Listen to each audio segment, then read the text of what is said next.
নমস্কার। আমাদের সঙ্গে এই মুহূর্তে ফ্রান্সের নিস শহর থেকে সংযুক্ত হয়েছেন অধ্যাপক ডক্টর এস এম মাসুম বিল্লা। ডক্টর বিল্লা এই মুহূর্তে ভিজিটিং ফেলো কোর্ট দাজুর ইউনিভার্সিটি, ফ্রান্সের বিখ্যাত ইউনিভার্সিটি, সেখানে তিনি আইনের ওপরে তার অধ্যাপনা করছেন। তিনি এমনিতে বাংলাদেশের জনপ্রিয় বিশ্ববিদ্যালয় জগন্নাথ বিশ্ববিদ্যালয়ের তিনি অধ্যাপক। তো আমরা তার সঙ্গে মানে কথা বলবো সমসাময়িক বাংলাদেশের যে রাজনীতি, তার মধ্যে সবচেয়ে গুরুত্বপূর্ণ এই মুহূর্তে সেটি হচ্ছে যে শেখ হাসিনার যে বিচার এবং তাকে যে মৃত্যুদণ্ডের সাজা দেওয়া হয়েছে, এই সাজা নিয়ে একটা জাতীয় এবং আন্তর্জাতিক পর্যায়ে বড় ধরনের বিতর্ক তৈরি হয়েছে। দুটি তিনটি আন্তর্জাতিক মানবাধিকার সংগঠন তারা বলেছে, স্পষ্ট করেই বলেছে যে এই বিচারে স্বচ্ছতা নেই এবং এটা ন্যায় বিচার হয়নি। তার নানাবিধ কারণ তারা দেখিয়েছে। তো আমরা আইনের এই অধ্যাপকের সঙ্গে কথা বলবো যে শেখ হাসিনার বিচারটাকে তিনি কিভাবে দেখছেন। তো অধ্যাপক বিল্লা, আপনাকে অনেক অনেক কৃতজ্ঞতা এবং ধন্যবাদ জানাই যে আপনি আপনার এই ব্যস্ত সময়ের মধ্যে আমাদের জন্য সময় দিয়েছেন, এবং ফ্রান্স থেকে আমাদের সঙ্গে তো সময়েরও অনেকটা ফারাক আছে, ফলে আপনাকেও অনেক কিছু অ্যাডজাস্ট করতে হয়েছে। তো আপনি সুদূর ফ্রান্স থেকে আমাদের সঙ্গে সংযুক্ত হয়েছেন, এই জন্য আপনাকে অনেক ধন্যবাদ, কৃতজ্ঞতা জানাই। আমার প্রশ্নটি তো আমি বলেইছি, তবু আরেকবার বলি যে আপনি এই জাজমেন্টটাকে কিভাবে দেখছেন? আপনাকে অনেক ধন্যবাদ, এবং আপনার মাধ্যমে আপনার যারা দর্শক শ্রোতা রয়েছেন, পাঠক রয়েছেন, সবাইকে আমার শুভেচ্ছা জানাচ্ছি। আমার কাছে মনে হয়েছে যে শেখ হাসিনার যে বিচারটি তথাকথিত যে ইন্টারন্যাশনাল ক্রাইমস ট্রাইব্যুনালে হয়েছে, সেখানে সেই যে থিয়েটার, সেই থিয়েটারে আন্তর্জাতিক অপরাধ আইন এক রকমের পর্যুদস্ত হয়েছে। আচ্ছা, সত্যি কথা বলতে একজন আইনের অধ্যাপক হিসেবে আমি এই বিচার প্রক্রিয়ার একজন আগ্রহী পর্যবেক্ষক ছিলাম, এবং শুরু থেকে এটি আমি খুব তীক্ষ্ণভাবেই এর উপরে নজর রাখছিলাম। আপনি সম্ভবত অবহিত আছেন যে এই যে বাংলাদেশের ট্রাইব্যুনাল, এর একটি ইতিহাস পরম্পরা রয়েছে। মূল আইনটি কিন্তু বানানো হয়েছিল 73 সালে, জাতির জনক বঙ্গবন্ধুর সময়ে। 71 সালে সংগঠিত যুদ্ধাপরাধ এবং গণহত্যা বা মানবতার বিরুদ্ধে অপরাধ বা অন্যান্য যে সকল আন্তর্জাতিক মানের অপরাধ সংগঠিত হয়েছিল, সেগুলোকে অ্যাকাউন্টেবিলিটি আনবার জন্য মূল টার্গেটটা ছিল হচ্ছে পাকিস্তান সেনাবাহিনী এবং তার বাংলাদেশের যে সহযোগী জামাতে ইসলামী, রাজাকার, আল-বদর, বিচার করবার জন্য।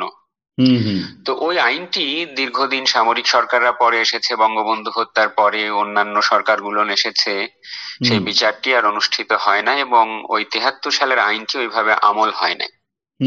2007-08-এর দিকে যখন একটা রাজনৈতিক মেরুকরণ হলো, তখন যুদ্ধাপরাধ এবং গণহত্যা এবং ইতিহাস পাল্টে দেবার এক ধরনের প্রবণতা হলো। তখন আওয়ামী লীগ এটা নিয়ে জনগণের কাছে গিয়েছিল, এবং তারা ম্যান্ডেট পেয়ে এই বিচারটি তারা তাদের এজেন্ডাতে অন্তর্ভুক্ত করে, এবং পার্লামেন্টের মাধ্যমে আপনার এই ট্রাইব্যুনালটি গঠিত হয় 2010 সালে। 2008-এ আওয়ামী লীগের যে নির্বাচনী ইস্তাহার, আমি সেটা পড়েছি, তাতে এই ব্যাপারে সুনির্দিষ্ট ইয়েও দেওয়া ছিল, যে প্রতিশ্রুতি দেওয়া হয়েছিল যে একদম যে এই বিচার তারা করবে ক্ষমতা এলে পরে। মানে এখান থেকে যেটা বোঝা যায় যে মানে বাংলাদেশের মানুষ এই যুদ্ধাপরাধীদের বিচারটা চেয়েছিলেন, যে তাদের সাজা দেওয়া হোক, কারণ আওয়ামী লীগ ওই নির্বাচনে খুব ভালো ম্যান্ডেট পায়। ঠিক, একদম। হ্যাঁ, তাহলে বোঝা গেল যে তখন যে এই যে ট্রাইব্যুনালটা গঠিত হলো এবং পার্লামেন্টের মাধ্যমে এই ট্রাইব্যুনালটা অনুমোদিত হলো এবং বিচার প্রক্রিয়া, সুতরাং সেটা জনগণের সম্পূর্ণ সম্মতি নিয়ে আবার এই বিচারটা হলো, এবং এটাকে আমরা বলি যে বাংলাদেশ রাষ্ট্রের যে আন্তর্জাতিক পরম দায়, আইনের ভাষায় আমরা বলি যে জাস্ট কোজেন্স রেসপন্সিবিলিটি, তারই একটি বহিঃপ্রকাশ। এবং আপনি দেখেন যে 10-15 বছর ধরে বিচার প্রক্রিয়াটি অনুষ্ঠিত হয়েছে। 24 সাল নাগাদ এসে আপনার সেই ট্রাইব্যুনালটি অলমোস্ট তার কাজ গুটিয়ে এনেছিল। হুম কিন্তু এই যে যে 2024 সালের যে পরিবর্তন, পট হুম পরিবর্তন, এর হুম পরে এই আগের সম্পূর্ণ টিমকে বাদ দেওয়া হয়েছে, তারা হুম সম্পূর্ণভাবে বাদ গেলেন এবং এই নতুন প্রশাসন প্রফেসর ইউনূসের নেতৃত্বাধীন, বিশেষ হুম করে আইন উপদেষ্টা আসিফ নজরুলের তত্ত্বাবধানে হুম মৌখিকভাবে এবং নির্বাহী আদেশে এবং সে ইচ্ছায় হুম এই ট্রাইব্যুনালটি পুনর্গঠিত হলো কাদেরকে দিয়ে, যারা হুম ঠিক আগের ট্রাইব্যুনালের হুম কি ছিলেন, যারা হচ্ছে আপনার ডিফেন্স পক্ষ, মানে হুম হুম রাজাকারদের হুম যারা ডিফেন্স পক্ষ ছিলেন, তারা এখন হুম প্রসিকিউশন সেজে গেলেন। ঠিক। তাহলে সম্পূর্ণভাবে এখানে একটা রাজনৈতিক রূপ পরিগ্রহ করলো হুম এবং টার্গেট হলেন হচ্ছে শেখ হাসিনা এবং তার কলিগরা। হুম কেমন এই প্রসিকিউশন টিম, এটা যিনি প্রধান আপনি লক্ষ্য করেছেন, আমি জানি তিনি তাজুল এবি ইসলাম, পার্টি, তাজুল যেটা ইসলাম যেটা তিনি। জামাত ইসলামের, হুম হুম হ্যাঁ জামাত ইসলামেরই, এবং তাকে এই প্রসিকিউটর থাকা অবস্থাতেই হুম এবি পার্টির মিছিলে দেখা গেছে হুম হুম এবং হুম আওয়ামী লীগ নিষিদ্ধ করতে হবে সেই মিছিলেও তাকে আমরা দেখতে পেয়েছি। হুম তো এখন যে জাজ নিয়োগ হলো, সেই হুম জাজদেরকেও কিন্তু খুঁজে খুঁজে আনা হলো, তারা কিন্তু হাইকোর্টের এক্সিস্টিং বিচারক নন। হুম যিনি চেয়ারম্যান, তিনি কিন্তু নিচের আদালতের একজন অবসরপ্রাপ্ত জাজ এবং তার এই ইন্টারন্যাশনাল ক্রিমিনাল লয়ে কোনো ব্যুৎপত্তি নেই। হুম তাকে এনে ধরে এনে আপনার এই হাইকোর্ট ডিভিশনের উপস্থিত আপনার টেম্পোরারি প্রোবেটিভ জাজ করা হলো, করে এক হুম সপ্তাহের মধ্যেই হুম আপনার এই ক্রাইমস ট্রাইব্যুনালের চেয়ারম্যান করা হয়েছে। তার হুম মানে এইখানে সিরিয়াসলি সংবিধানের অনুচ্ছেদ লঙ্ঘিত হয়েছে এবং হুম এবং আপনার বিচারকদের যে স্ট্যান্ডার্ড কম্পিটেন্স সেটা রক্ষিত হয়নি। আর একজন জাজের কথা বলা যায়, যিনি হুম শেখ হাসিনা সরকারের বিরুদ্ধে ডেমনস্ট্রেশনের 4 তারিখেই তাকে বিএনপি জামাতের মিছিলে দেখা গেছে আচ্ছা। এবং তার ফেসবুক থেকে দেখা যায় যে হুম তিনি শেখ হাসিনার পদত্যাগ চাইছেন এবং তিনি সল্লোষ প্রকাশ করছেন। এরকম হুম প্রত্যেকটা জাজেরই দলীয় পরিচয় রয়েছে। হুম ফলে যে জাজ এবং যে প্রসিকিউশন টিম গঠিত হয়েছে সেটা সম্পূর্ণভাবে আপনার রাজনৈতিক রং দেওয়া একটা সেট আপ। ঠিক। এবং আপনি এও জানেন যে টোটাল ইউনূস সরকারের যে আইনি কাঠামো, সেই হুম আইনি কাঠামোটাই প্রশ্নবিদ্ধ। হুম তো এই টোটাল আইনি কাঠামোর, অবৈধ একটা আইনি কাঠামোর মধ্যে যে ট্রাইব্যুনালটি গঠিত হয়েছে, সেখানে হুম আগে থেকেই বোঝা যায় যে এটা একটা স্টেজড হুম একটা ড্রামা এবং পারফরমেন্স। এখন আচ্ছা। আসুন যে বিচারটি হলো, সেই হুম বিচারে আমরা কেন বলছি যে এটা গ্রহণযোগ্য নয়। হুম বিশেষ করে একজন আইনের ছাত্র হিসেবে যে বিষয়গুলো আমাকে দৃষ্টি আকর্ষণ করেছে সেটা হলো ফেয়ারনেস এবং ডিউ প্রসেস কনসার্ন। হুম 1 নম্বর, এটা হলো শেখ হাসিনার অনুপস্থিতিতে বিচারটি সম্পন্ন হয়েছে। হুম আমাদের দেশের যে আইনটি রয়েছে সেই আইনটা 1973 সালের আইনে অ্যাবসেন্সিয়া ট্রায়াল অনুমোদন আছে, কিন্তু হুম অ্যাবসেন্সিয়া ট্রায়ালের কতকগুলো দেশীয় এবং আন্তর্জাতিক মানদণ্ড রয়েছে। হুম সেই মানদণ্ড যেমন আপনাকে বলি যে কার্যকরী অর্থে নোটিশ দিতে হবে। শুধুমাত্র হুম আপনি দুটো পত্রিকাতে 2 দিন বিজ্ঞপ্তি দিলেন হুম এবং আসলো না, আপনি পরের প্রসিডিংস এ চলে গেলেন, এটাকে কখনো কার্যকরী নোটিশ বলা যায় না। হুম ইফেক্টিভ নোটিশ সার্ভ হলো না, এটা একটা ব্যত্যয় হলো। হুম 2 নম্বর হলো যে যিনি অভিযুক্ত আছেন, এক্ষেত্রে শেখ হাসিনা, হুম সেক্ষেত্রে তিনি অ্যাসার্টিভলি তার অ্যাপিয়ারেন্সের অধিকার খর্ব করেছেন কিনা, মানে নিজেই ত্যাগ করেছেন কিনা, না আমি উপস্থিত হতে চাই না, এরকম হুম কোনো স্টেটমেন্ট তার পক্ষ থেকে নেই। হুম 3য় হলো যে লয়ার, সেই লয়ারের সঙ্গে তাকে যোগাযোগ করবার জন্য বলা হয়েছে কিনা, এক্ষেত্রে হুম অনেকগুলো ইনফরমেশন আছে। হুম একটা হচ্ছে যে তিনি নিজে ইচ্ছেই তো লয়ার নিয়োগ দেননি, উপরন্তু যে রাষ্ট্র নিয়োজিত লয়ার। প্রহসনমূলক স্টেট কাউন্সিল তৈরি করেছেন, তিনি হুম মাঝে মাঝেই একেবারে হাস্যরসপূর্ণ কথা বলেছেন এবং ঠিক। ছেলেমিপূর্ণ সব কথাবার্তা বলেছেন এবং কখনোই অ্যাক্টিভলি এবং আপনার আইনের সাবস্ট্যান্টিভ পয়েন্টে হুম জেরা বা রিফিউট করা, আর্গুমেন্ট করা, সেগুলো হুম কিছু নেই। এবং আপনার ক্লায়েন্টের সঙ্গে কথা বলার তো প্রশ্নই ওঠে না। হুম সুতরাং আর আর আইনটাতে সবচেয়ে বড় যে ল্যাপস রয়েছে, যেটা আইসিসি স্ট্যান্ডার্ড বা আইসিটি ওয়াই হুম আছে, রুয়ান্ডা ট্রাইব্যুনাল বলেন, সিয়েরা লিওন ট্রাইব্যুনাল বলেন, বা এরকম ইন্টারন্যাশনাল যে হুম ইন্টারন্যাশনাল বা হাইব্রিড রিজিওনাল হুম যে ট্রাইব্যুনাল গুলো আছে এই ধরনের হুম বিচারের ক্ষেত্রে, হুম সেখানে বলা আছে যে অ্যাবসেন্স ট্রায়ালের ক্ষেত্রে যেটা হবে, আপন অ্যাপিয়ারেন্স রিট্রায়ালের একটা হুম প্রভিশনস থাকতে হবে আইনে, না হলে হুম অ্যাবসেন্স ট্রায়াল কখনোই গ্রহণযোগ্য হবে না। তাহলে এই 4-5টা গ্রাউন্ডে ট্রায়াল ইন অ্যাবসেন্সিয়া ভায়োলেটেড হয়েছে। সুতরাং আমরা বলছি যে এটা একটা ফেয়ারনেস এবং এবং এবং ফেয়ার ট্রায়ালের যে অন্যান্য শর্ত আছে তার চরম লঙ্ঘন ঘটেছে।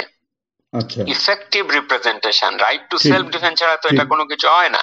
ঠিক এরপরে আপনি আসেন যে যেদিন রায় হলো, এই রায়ের আমি সরাসরি যে ইউটিউব চ্যানেল বা অন্যান্য ইসে আমি পুরো রায়টা শুনেছি। শোনার পরে কতগুলো ব্যাপার আপনাকে শেয়ার করি। সেটা হচ্ছে যে যে সাক্ষ্য উপস্থাপন করা হয়েছে, রেফার করা হয়েছে, জজ সাহেবরা যেটা পড়লেন, তার সঙ্গে যথাযথভাবে একজন প্রধানমন্ত্রী পজিশনে থাকা মানুষের কি করে ক্রিমিনাল রেসপন্সিবিলিটি স্থাপিত হলো তা কিন্তু একজন আইনের মানসম্পন্ন ছাত্র হিসেবে আমার কাছে দৃঢ়ভাবে প্রতীয়মান হয়নি। আপনার মনে থাকবে যে এখানে মোট 11 থেকে 12 জন মানুষকে হত্যার অভিযোগে প্রাইম মিনিস্টারের বিরুদ্ধে ক্রাইমস এগেনস্ট হিউম্যানিটির অভিযোগ আনা হয়েছে। একটা হলো ঢাকা শহরের আপনার চানখারপুল, সেখানে 4-5 জন, আশুলিয়াতে 5-6 জন, আর রংপুরের আবু সাইদ হত্যাকাণ্ড। আর হচ্ছে তিনি কেন ড্রোন এবং হেলিকপ্টার এবং লেথাল উইপন ব্যবহার করার অনুমতি দিয়েছেন। এই হলো 4টা। তাহলে প্রশ্ন হলো আপনার মাধ্যমে আমাদের শ্রোতারা যা শুনে, প্রশ্ন হলো যে এই যে দাবি করা হচ্ছে যে 1400 জন মানুষ নিহত হয়েছিলেন, তাহলে 11 জনের বাইরে যারা নিহত হয়েছেন তাদের বেলায় কি কাদের দায় রয়েছে? সেক্ষেত্রে সেটাতে তো প্রধানমন্ত্রীকে ইমপ্লিকেট করা হয়নি। তাহলে তাদের জন্য কেন কে দায়ী হবেন? এবং আপনি তো আবার তার বিরুদ্ধে প্রসিকিউট করতে পারবেন না, কেননা আপনি মাত্র 11 জনের বিরুদ্ধে অভিযোগ এনেছেন, রাইট? 11 জন ক্যাজুয়ালিটির বিরুদ্ধে অভিযোগ এনেছেন এবং সেই মামলাগুলো অলরেডি নিচের আদালতে বিচারাধীন আছে। তো প্রশ্ন হচ্ছে, যদি অন্যান্য মামলা নিচের আদালতে নর্মাল ক্রিমিনাল কোর্টে চলতে পারে, এই মামলাটি কি করে ক্রাইমস ট্রাইব্যুনালে আসলো, যেখানে ক্রাইমস ট্রাইব্যুনাল হচ্ছে 71-এর যুদ্ধাপরাধের বিচার করবার জন্য? কেমন? এখন কথা হলো যে কি সাক্ষ্য তারা উপস্থাপন করেছেন। দেখুন, প্রথমে এই চিফ প্রসিকিউটর দাবি করছিলেন যে প্রচুর ভলিউমস অফ এভিডেন্স তাদের কাছে রয়েছে, শেখ হাসিনা অনেক কিছু নির্দেশনা দিয়েছেন ইত্যাদি ইত্যাদি ইত্যাদি। কিন্তু যেগুলো লিকড আউট, যে অডিও কনভারসেশন বা যে অর্ডার, সেইগুলোই আমরা শুনতে পেলাম যে জাজ সাহেবরা রেফার করছেন। কি একটা হলো ভাইস চ্যান্সেলর ঢাকা ইউনিভার্সিটি তৎকালীন, তার সঙ্গে একটা কথা, সেই কথাতে শেখ হাসিনাকে বলতে শোনা যাচ্ছে যে তিনি বলছেন যে রাজাকারদের ফাঁসি হয়েছে, এদেরকেও একই পরিণতি বরণ করতে হবে। তো এইটা তো একটা কনটেক্সটুয়াল কথা বাংলাতে, এটার জন্য কখনোই সেটা খুনের আদেশ হিসেবে ইন্টারপ্রেট করবার কোনো সুযোগ নাই। যেটাকে আমরা বলি যে তোরও একই দশা হবে, আমরা অনেক সময় বলি আর কি। এইটা একদমই কোনো ক্রিমিনাল রেসপন্সিবিলিটি আরোপ করে না, একেবারে ভাষা চোখে দেখা যাচ্ছে। উপরন্তু আসলেই তিনি এ ধরনের কথা বলেছেন কিনা, এবং ভাইস চ্যান্সেলর একজন সিভিল ব্যক্তি, তিনি তো কমান্ডের অধীনে কেউ নন। এবং একই রকম আরো 2টো অডিও টেপ, হাসানুল হক ইনু এবং ব্যারিস্টার তাপস, যিনি ঢাকা শহরের দক্ষিণ দিককার মেয়র, তার সঙ্গে একটা কনভারসেশনে তাকে এই ধরনের কথা বলতে শোনা যাচ্ছে, কিন্তু সেখানে সুস্পষ্ট ভাবে এটা বোঝায় না যে তিনি কাউকে হত্যার কথা বলছেন। সর্বশেষ যে আরেকটা এভিডেন্স, আপনি জানেন যে পুলিশের তৎকালীন যে আইজি আব্দুল্লাহ আল মামুন, তাকে জোর করে আপনার তার বিরুদ্ধে নন ভলান্টারি আপনার সাক্ষ্য নেওয়া হয়েছে, এবং সেখানে দেখা যাচ্ছে যে আগেই তাকে একটা ক্ষমা এবং তাকে যে শাস্তি দেওয়া হবে না এরকম একটা আন্ডারস্ট্যান্ডিং করা হয়েছে। আপনি যে অডিও টেপের কথা বললেন, এই ব্যাপারে একটু ছোট্ট করে আমি বলি। মানে এগুলো আমরা ওয়ালে যখন খবর করেছিলাম, যখন এগুলো মানে রিলিজড হয়েছিল, সোশ্যাল মিডিয়াতেও এগুলো ছড়ানো হয়েছিল, আমার যেটা একটা জিনিস খুব মনে হয়েছিল যে এগুলো সবই খণ্ডিত।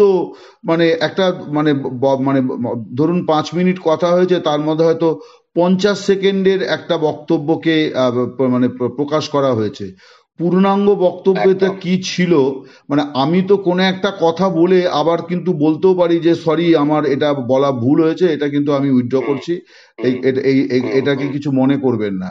এখন এটাও তো একটা মানুষ করে। মানে আমি যদি ধরেই নিই যে উনি ভুল করেছেন, হয়তো ওই ফোনালাপে উনি হয়তো এটাও বলেছেন যে এটা কিন্তু আমার কোনো নির্দেশ নয়, বা আমি এরকম কিন্তু কোনো খারাপ অর্থে বলছি না, আমি নিন্দা অর্থে বলছি। মানে সেগুলো কিন্তু আসেনি। আমি মানে এটা আমি একজন সাধারণ নাগরিক এবং সাংবাদিক হিসেবে আমার মনে হয়েছে আর কি।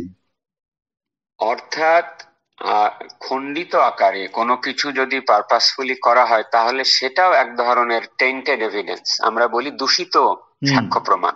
হুম আর দূষিত সাক্ষ্য প্রমাণ যদি যথেষ্টভাবে হুম কনভিনসিংলি হুম পারসুয়েসিভলি করোবোরেট না করা হয়, হুম সমর্থিত করা না হয় অন্য ইন্ডিপেন্ডেন্ট সাক্ষ্য দিয়ে, হুম তাহলে সেই সাক্ষ্যগত মূল্য, এভিডেন্সিয়ারি ভ্যালু, সেটা হুম কমে যায়। হুম এক্ষেত্রে আদালত বলছেন যে এটা এআই দিয়ে তৈরি নয়, কিন্তু হুম কিভাবে তারা নিশ্চিত হয়েছেন? নিজেরাই হুম প্রসিকিউশন নিজেরাই ভেরিফাই করেছে, নিজেরাই ছেড়েছে, নিজেরাই হুম এগুলো বলছে যেগুলোর ইন্ডিপেন্ডেন্ট কোনো সমর্থিত শক্তি নাই। এটা হুম ক্রিমিনাল কনভিকশন আরোপ করার ক্ষেত্রে আইনে হুম একেবারেই অগ্রহণযোগ্য। হুম হুম কেমন? হুম এখন আপনি ওই আব্দুল্লাহ আল মামুনের পয়েন্টটাতে আরেকটু আমি যোগ করি, হুম সেটা হলো এইটার আইনি ভাষা হচ্ছে অ্যাপ্রুভার বা হুম অ্যাকমপ্লিস, বা হুম বাংলাতে একটা ভালো টার্ম আছে রাজ সাক্ষী। ঠিক তো এই রাজ সাক্ষীর বিধান, হুম এটা অত্যন্ত সতর্কতামূলক একটা বিধান। কেননা হুম যে ব্যক্তি এই ধরনের সাক্ষ্য প্রমাণ দিচ্ছেন তিনি কিন্তু এক ধরনের বিশ্বাসঘাতক। হুম কেননা তিনি অভিযুক্ত, এখন তার কলিগদের বিরুদ্ধে বেঁকে গিয়ে হুম তিনি এখন নতুন কথা বলছেন নিজেকে বাঁচাবার জন্য। ঠিক যেহেতু নিজেকে বাঁচাবার জন্য তিনি সাক্ষ্য দিচ্ছেন, অতএব তার সাক্ষ্যগত মূল্য অত্যন্ত নিম্নমানের। হুম এবং তিনি কি জোরের পূর্বে বলের মুখে তিনি এটা স্বীকার গেছেন, না কিসের বিনিময়ে স্বীকার গেছেন? এই যে যেমন তাকে মাত্র 5 বছর কারাদণ্ড দেওয়া হয়েছে, হয়তো ঠিক ভবিষ্যতে আরো কমিয়ে দেওয়া হতে পারে, হুম রাইট? এই যে সাক্ষ্যটা দেওয়া হলো, এই সাক্ষ্যটা আন্তর্জাতিক ক্রিমিনাল ল ওইভাবে হুম অ্যাপ্রুভ করে না, হুম এবং আমাদের সংবিধানেও এটা অ্যাপ্রুভ করে না। ভারতের সংবিধানেও তাই আছে, এবং কমন লভুক্ত সব কনস্টিটিউশনেই আছে হুম যে প্রোটেকশন এগেনস্ট সেলফ ইনক্রিমিনেশন, মানে হুম নিজেই নিজের বিরুদ্ধে কথা হুম বলতে বাধ্য করা যাবে না, সেই নীতির হুম পরিপন্থী হয়েছে।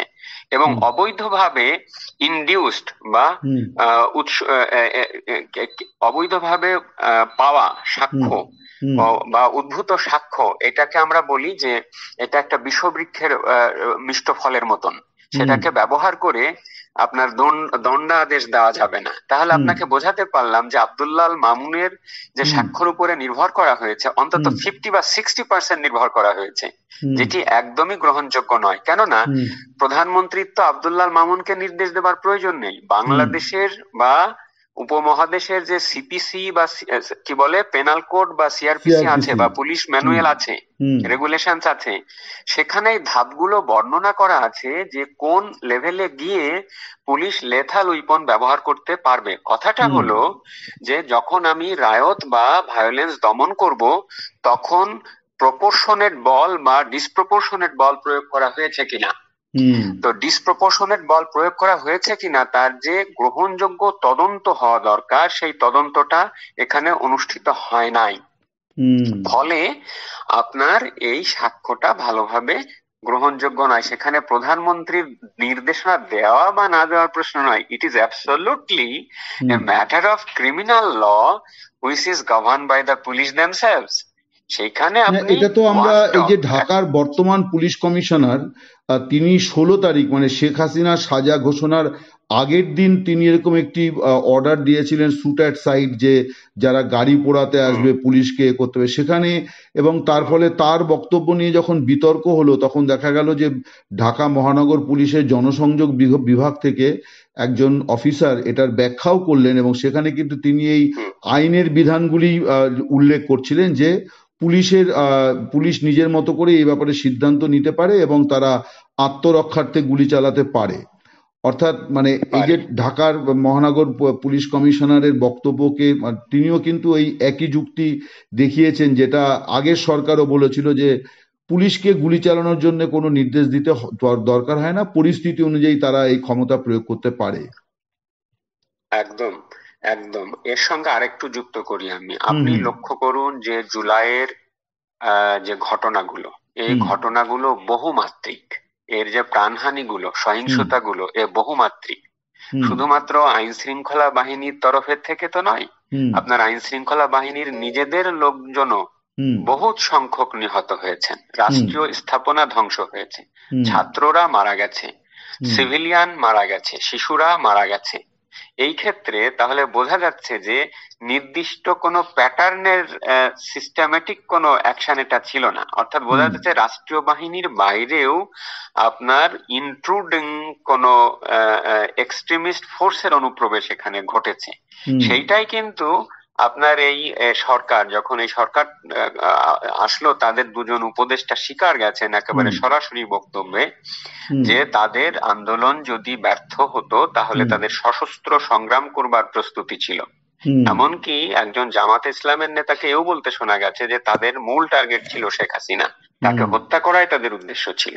হুম তো সেটা যদি হয়, সেক্ষেত্রে আপনার এই যে যে স্টেট নন স্টেট অ্যাক্টরস, যে বহুবিধ হুম ভ্যারিড অ্যাক্টরস গুলো আছে, তাদের কার কি দায় ছিল সেগুলো নির্ণয় করে হুম যথাযথ কোনো ইনভেস্টিগেশন আন্তর্জাতিক মানের হয় নাই। আপনি হুম বলবেন যে জাতিসংঘের একটা রিপোর্ট হয়েছে, হুম এইটাও এক্ষেত্রে আনফরচুনেট ঘটনা ঘটেছে। হুম আদালত আপনার এই ওএইচসিএচ যে ফ্লড ডকুমেন্ট তার হুম উপরে নির্ভর করেছেন, অথচ আপনি জানেন যে এই জাতিসংঘ যে রিপোর্টটি করা হয়েছে হুম এটি হিউম্যান রাইটস কাউন্সিলের ম্যান্ডেটেড কোনো রিপোর্ট না। হুম এটা হলো ইনুস সরকারেরই অনুরোধকৃত একটা কনসাল্টেড রিপোর্ট, হুম হুম যেটা ইনুস সরকার অ্যাপ্রুভ করেছেন আগে। হুম তাহলে ইনুস সরকার যেহেতু নিজেই একটা বিবদমান পক্ষ, হুম তার সরকার, তাদেরই অ্যাপ্রুভালে বানানো একটা রিপোর্ট কতটুকুন আপনার ফেয়ার এবং ন্যাচারাল জাস্টিস সম্মত হতে পারে? এখন আমি কি আমি পয়েন্টটা একটুখানি বোঝাতে আপনাকে, পারলাম? হ্যাঁ আমি একদম আপনার বক্তব্য আমি স্পষ্ট বুঝেছি, আশা করি আমাদের দর্শক শ্রোতারাও সেটা বুঝতে পারবেন। আমি একটি অন্য বিষয়ে জিজ্ঞাসা করছি যে এখন ধরুন এরকম একটা কঠোর সাজা, চরম সাজা ঘোষণা হয়েছে, তো এই আহ, এটা ঠিক যে আপনিও বলছেন যে এই ট্রাইব্যুনাল বেআইনি, আওয়ামী লীগও বলেছে যে ট্রাইব্যুনাল বেআইনি, অতএব তার সাজাও বেআইনি, কিন্তু তারপরেও যেহেতু এটা একটা আইনি প্রক্রিয়া, ফলে মানে আইনে এর এর পরবর্তী বিধান কি আছে? মানে ফাঁসির সাজা দিলাম বললেই তো আর কাউকে ফাঁসি দিয়ে দেওয়া যায় না। তো এই পরবর্তী বিধানগুলো কি হতে পারে? সত্যি কথা বলতে এই পুরো অবৈধতার একটা এনভায়রনমেন্টে hmm it is a completely lawlessness situation. Hmm hmm দাওয়ালের দর্শকদের বলছি যে একেবারেই আইনহীনতার সংস্কৃতি একটা, হুম আর একটা হচ্ছে মব সংস্কৃতি, আর হুম একটা হচ্ছে হাইলি পলিটিক্যালি চার্জড ক্লাইমেট। হুম এই ক্লাইমেটে আপনাকে এই আইনে এটা খোলা আছে ওইটা খোলা আছে এই মতামত দেওয়াটা হুম একেবারে বাতুলতা, হুম একেবারে অর্থহীন। যেহেতু হুম শুরু থেকে শেষ পর্যন্ত এটা একটা অবৈধতা এবং রাজনৈতিক ও অভিসন্ধির উপরে দাঁড়িয়ে আছে, হুম তবু আমি বলছি যে আইনে বলা আছে যে 30 দিনের মধ্যে আপিল করতে হবে, কিন্তু যিনি অ্যাবসেন্ট রয়েছেন হুম তার ক্ষেত্রে এই অধিকারটা অত্যন্ত সীমিত, এবং তাকে যদি এটা অ্যাভেল করতে হয় তাহলে এটা হাজির হতে হবে, হুইচ ইজ হুম ইমপ্র্যাকটিকেবল, হুম যেটা এই মুহূর্তে সম্ভব নয়।